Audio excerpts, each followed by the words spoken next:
Tranquilo. Então vamos lá. Vamos começar a corrigir os exercícios, já que não temos dúvidas iniciais. Vocês estão conseguindo ver a minha tela, gente? Sim. Show? Sim. Beleza, então vamos lá, vamos brincar aqui. O que nós já vimos?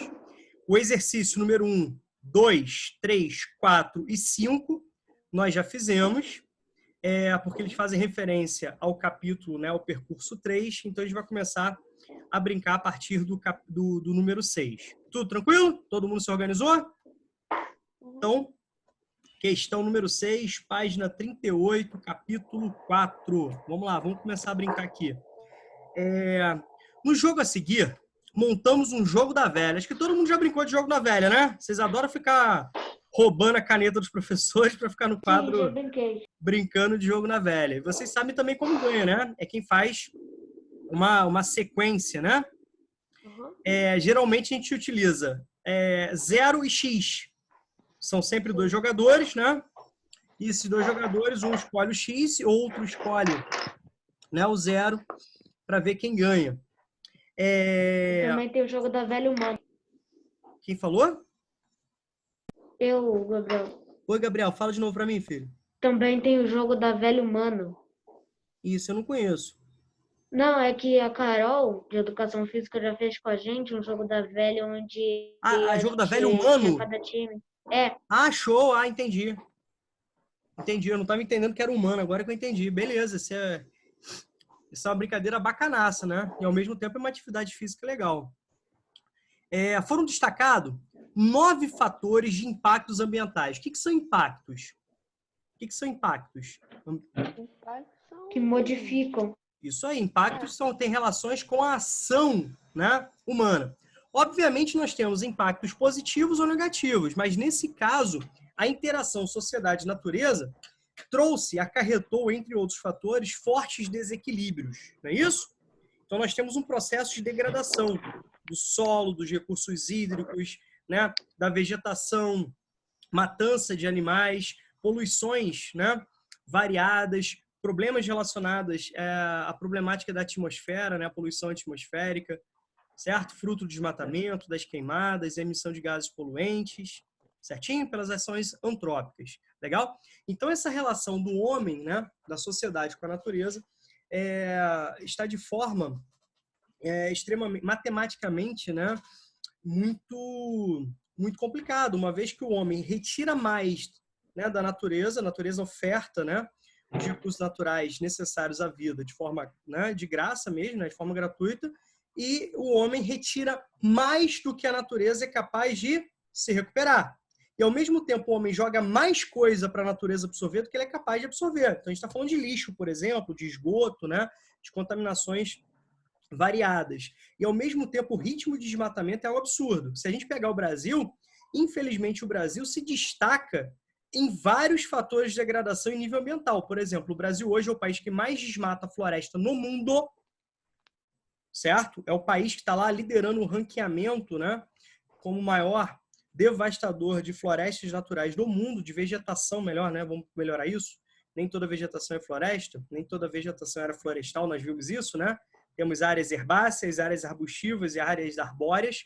Então, o Brasil é o maior devastador de vegetação natural do mundo e também é o país que mais utiliza agrotóxicos, né? Esse nome bonitinho para um conjunto de agentes químico-industriais, né? Como herbicidas, pesticidas, fungicidas, que geralmente nós chamamos de agrotóxicos. Tá legal?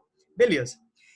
Já foram destacados 9 fatores de impactos ambientais, já tratados nessa expedição, que estão relacionados a 2 grupos de domínios morfoclimáticos brasileiros.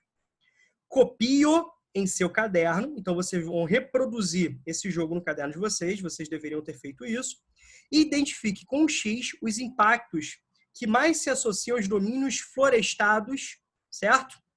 Então, o jogador X é aquele, né, relacionado aos domínios florestados. E o 0, aqueles mais relacionados aos domínios de formações vegetais naturais herbáceas e arbustivas. Tá bom? Depois, responda as questões. Quando a gente fala de domínios florestados, a gente está se referindo à Amazônia E a Mata Atlântica, o domínio dos mares de morro. Tá claro para vocês? Uhum. Certo? Bacana. Certo? Quando a gente pensa em domínios, né, herbáceos e arbustivos, quando a gente fala de herbáceo, a gente pensa nos pampas. Quando a gente fala de herbáceo e arbustivo, nós pensamos, né, na caatinga e no cerrado, tá legal? E quando a gente fala também de domínios florestados, a gente pensa também nas araucárias, embora na porção subtropical, tá certo? Beleza aí? Então, quando a gente fala de domínios florestados, a gente pensa araucárias, nós pensamos em Amazônia e nós pensamos em Mata Atlântica, né, que se desenvolve no domínio dos mares de morro, certo? Quando nós falamos de herbáceo, nós pensamos na região, né, das pradarias, né, na porção meridional do território brasileiro, com predomínio ali no Rio Grande do Sul. E quando nós falamos, né, de herbáceos e arbustivos, nós falamos de caatinga, nossa mata branca, que se desenvolve na região do semiárido nordestino, e o cerrado brasileiro, extremamente diverso, foi um dos temas da nossa aula dessa semana, extremamente diverso, se desenvolvendo, né, sobre variadas porções do território brasileiro. Tá bom? Vamos lá, mais com predomínio, né, no centro-oeste. Depois responda as questões. Então, nós temos aqui o domínio, o jogo da velha, né? Nós temos aqui o jogo da velha. Deixa eu trocar de cor aqui para facilitar. Nós temos aqui o jogo da velha. Opa. Deixa eu botar aqui que eu vou conseguir sozinho. Tá, show. No jogo da velha, ganha quem conseguir repetir na vertical, na horizontal ou na diagonal uma sequência de sinais. A que grupo de domínios está associado o ganhador nesse caso? Para você chegar ao resultado, você precisa identificar a predominância de cada impacto ambiental e o seu respectivo domínio morfoclimático. Qual domínio aí vocês, né, chegou ao gabarito aí? Qual que vocês marcaram? Foi o domínio florestado ou foi o domínio herbáceo e arbustivo? Foi o X ou foi o 0?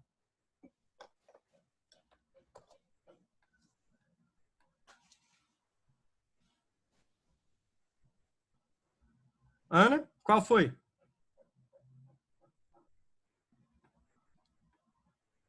Ana?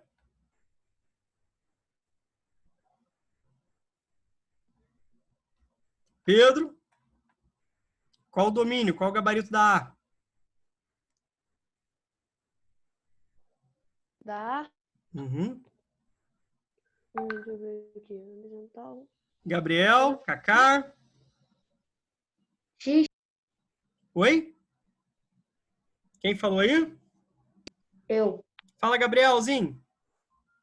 X. X. O X representa o que? O domínio? Os domínios florestados, não é isso? Florestado, sim. Não é isso? Então, vamos lá. Vamos começar a brincar aqui, ó. Por exemplo, o avanço da agropecuária sobre as florestas. Obviamente, já está falando de florestas, né? X. Domínios florestados. Então, eu coloco o quê? Um X ou um 0? X. Um X. Beleza. Eu coloco um X. Garimpo de ouro e pedras preciosas.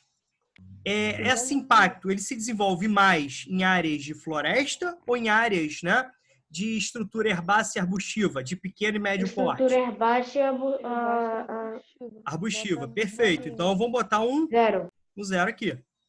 Né? Corte legal de árvores. X. Né?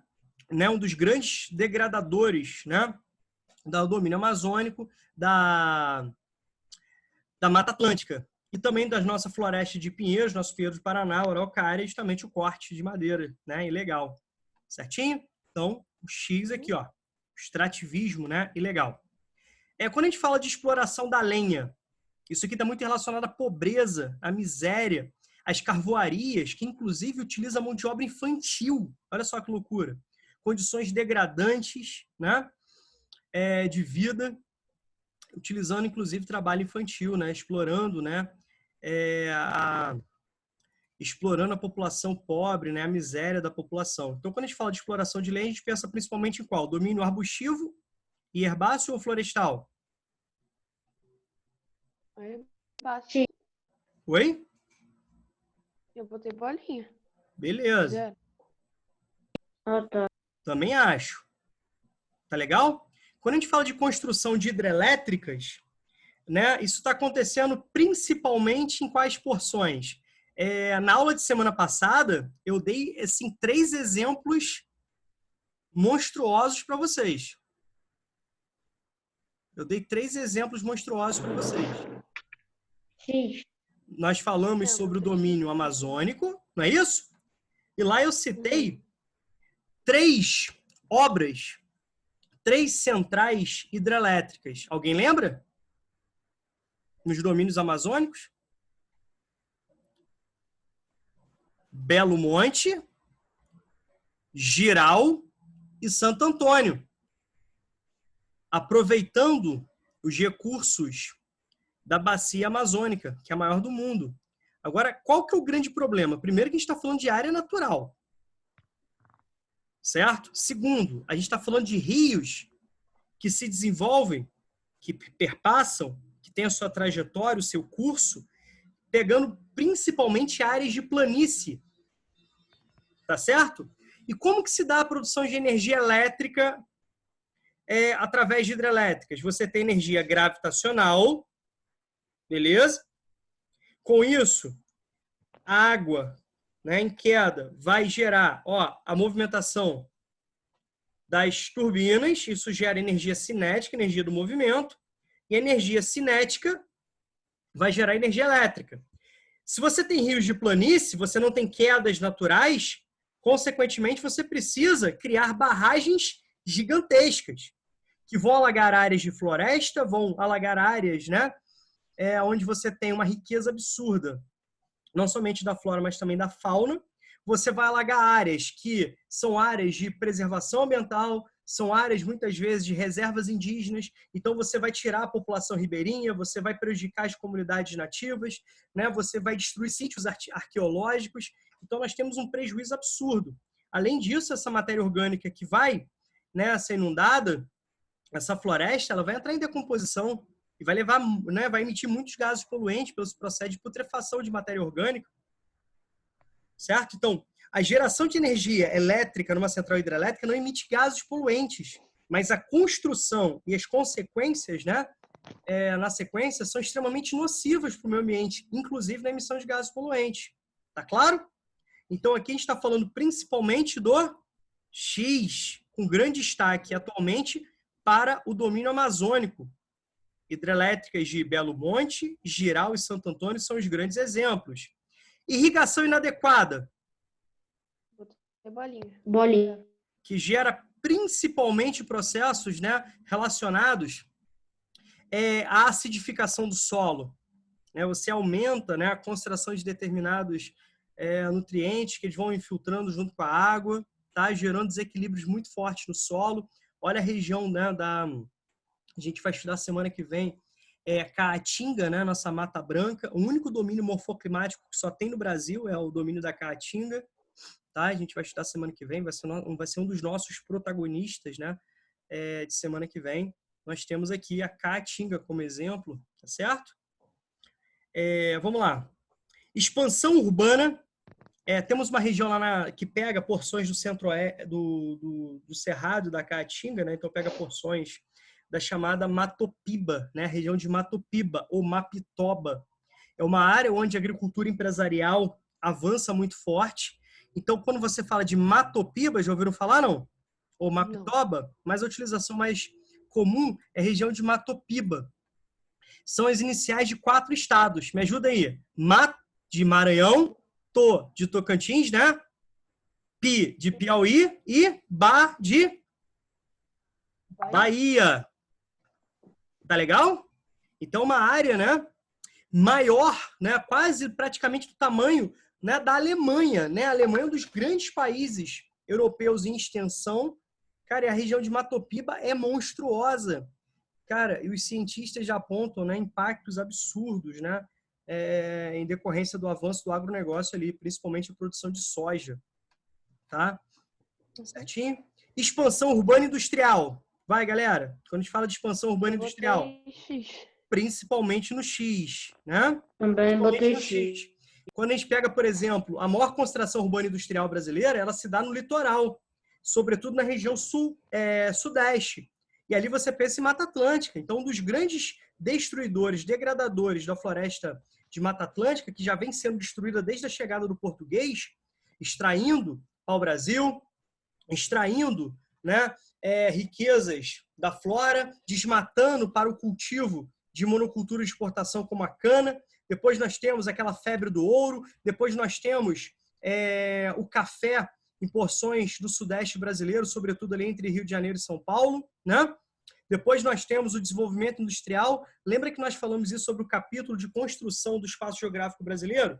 E essa construção do espaço geográfico brasileiro está diretamente relacionada ao processo de ocupação das atividades econômicas principais em cada momento histórico. Então, nós tivemos muita destruição pelo avanço urbano industrial na região de Mata Atlântica. Reparem que a região do Cerrado e a região da Amazônia, nós temos um processo de ocupação mais recente. Então, a gente está falando de um processo de ocupação que começa a se efetivar com o corpo, né, ganhando, né, corpo, na segunda metade do século XX. Certo? Então, é um processo recente. Quando a gente fala de Mata Atlântica, está falando de séculos de degradação, desde a chegada dos portugueses até hoje.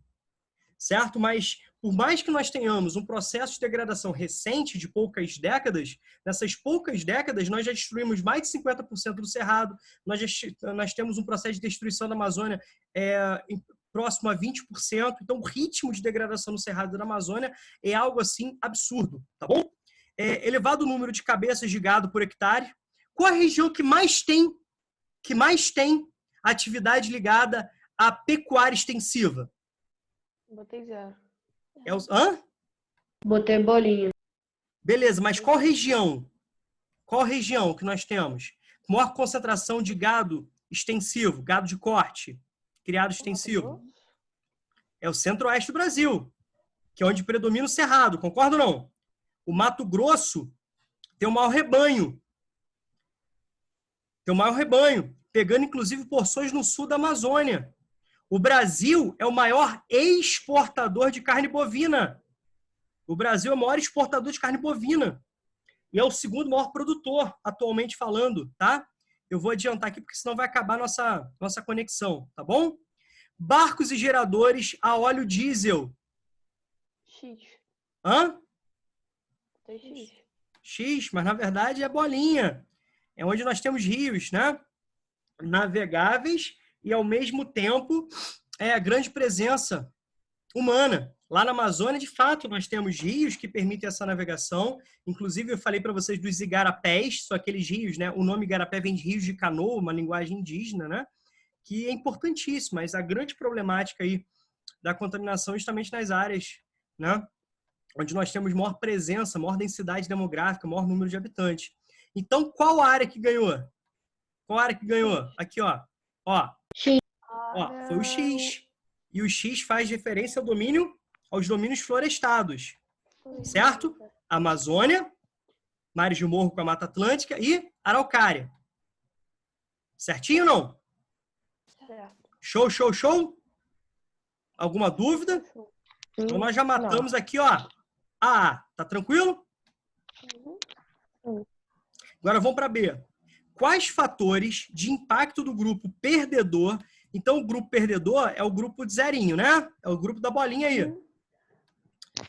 Estão associados ao domínio do cerrado, ou seja, um dos grandes impactos. Vocês lembram que sempre eu estou colocando para vocês o material de apoio teórico, concorda? E no final de cada domínio, qual que é o tópico que eu coloco para vocês? Eu destaco para vocês aquilo que eu expliquei na aula. O que eu destaco para vocês? Que eu anoto para vocês? Principais fatores de degradação. Tá claro? Os principais fatores de degradação. Tranquilo? Beleza? Então, quais são aqueles que estão relacionados ao domínio do cerrado? tá? Quais são aqueles que estão relacionados ao domínio do cerrado. Então, ó, vamos pegar primeiro, destacar aqui. Nós temos 4 possibilidades. Exploração de lenha.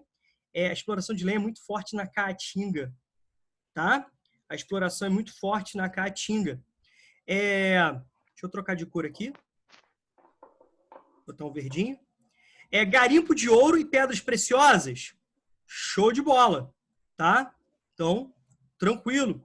Onde nós temos as atividades mineradoras oficiais ou de garimpeiros não oficiais como fatores de degradação da Amazônia, do Cerrado brasileiro também, tá? Nós tivemos, né, nesses últimos anos, 2 tragédias gigantes, mas aí relacionadas à atividade da Vale, né, da Companhia Vale dos seus subsidiários. A gente está falando da barragem do Fundão e de Brumadinho, né? Irrigação inadequada, também está muito relacionado, né, à questão da Caatinga. Nós também temos relações no Cerrado, né, em áreas do Cerrado, mas principalmente na Caatinga, tá bom? E nós temos barcos e geradores de óleo diesel. Então, nós temos aqui, ó, tranquilo? São os principais domínios. Então, quando a gente fala do Cerrado, a gente pega principalmente, né, esses 2 aqui. Tá legal? Principalmente esses 2 aqui, ó. Tá claro para vocês? Deu para entender? Sim. As anotações que eu fiz estão claras aí para vocês? Vocês querem perguntar alguma coisa? Não. Tem certeza absoluta? Tá? Tem ninguém que quer perguntar nada não, galera? Não? Então é isso. Vamos lá, só finalizar aqui a nossa conversa para a semana que vem. Semana que vem a gente vai dar prosseguimento ao capítulo, né? Um capítulo longo, onde eu estou detalhando para vocês os 6 domínios morfoclimáticos brasileiros. Depois a gente vai falar sobre as áreas de transição, beleza? A gente vai falar do Agreste, a gente vai falar do Pantanal, a gente vai falar da Mata dos Cocais. Depois vai falar um pouquinho sobre as vegetações litorâneas, mangues e restingas, né, como nossos grandes protagonistas, certo? Aí, o que vocês estão reparando? Eu estou falando muitos conceitos para vocês, não estou? Por exemplo, né, lá no domínio amazônico, eu falei de vegetação latifoliada, né, vegetação heterogênea, vegetação higrófila, não é isso? Quando eu falei lá do Cerrado, tropófila, né, falei de vegetação caduca, decídua ou caducifólia. Lá na Amazônia, eu falei de perene, a mesma coisa na Mata Atlântica, certo? Depois eu vou dar para vocês, depois que eu terminar, estou preparando para vocês, vou preparar para vocês um vocabuláriozinho, entendeu? Para vocês terem aí. Um vocabuláriozinho para vocês terem aí. Tá? Para vocês colarem no caderno, para vocês anotarem no caderno. E depois vou fazer um mapa, um grande fichamento aí em forma de mapa sobre os domínios morfoclimáticos brasileiros e suas áreas de transição. Tá legal? Mas isso só vou enviar para vocês no final, quando nós terminarmos esse capítulo. Tá tranquilo? Semana que vem, então, a gente dá prosseguimento. A esses exercícios, tá? A gente dá prosseguimento aí a esses exercícios. Tranquilo? Rodolfo foi interagindo aí. Cacá, liga seu vídeo, filho. Rodolfo foi interagindo aí com a gente no chat. Tá sem som, Rodolfo? É porque o áudio dele estoura. O áudio dele estoura? Beleza, Rodolfo. Mas aqui, fica liberado para você. Sempre que você quiser falar, filho, só falar, tá bom? Você e qualquer um, né? Qualquer um de vocês estão liberados aí para interagir. A aula é de vocês, a aula não é minha não, tá bom? Eu tenho que atender vocês. Tá bom? Beleza? Aqui. Obrigado aí por hoje. Fica com Deus, tá? Obrigado pela atenção. Então, semana que vem, a gente dá continuidade à correção dos exercícios desse capítulo, tá bom? Fica com Deus aí, gente. Beijão para vocês.